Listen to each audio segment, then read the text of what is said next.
Une course à travers la vieille ville me plaisait beaucoup. Et c'est la raison pour laquelle on est venu par la petite porte en soutenant le fameux carrousel destiné aux enfants. Ça a été notre première action durant oh, je dirais les 4 ou 5 premières années de la course de l'escalade. On s'est engagé de manière progressive, un petit peu à la manière de la course de l'escalade, qui a progressé.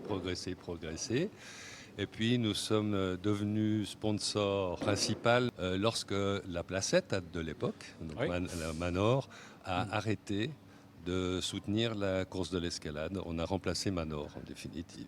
Et effectivement, c'est pas rare d'avoir des personnes qui viennent dans nos magasins pour se renseigner, pour savoir s'ils peuvent déjà s'inscrire, quand vont démarrer les inscriptions.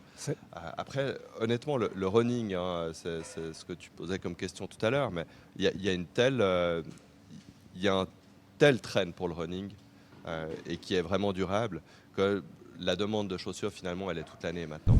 Ouais, les premières chaussures étaient un petit peu comme les baskets en toile que vous trouvez, genre Converse. Les gens couraient avec ça. Aucun confort, une semelle, Aucun pas. confort, aucun amorti. Selon certaines marques, la suite de la chaussure, c'est la chaussure totalement personnalisée. C'est plus de chaussures. Ah non, c'est pas ça. Alors non, c'est quand même finalement, parce qu'il faut donner de la dynamique, donc il faut encore une semelle, ne serait-ce que pour protéger le pied.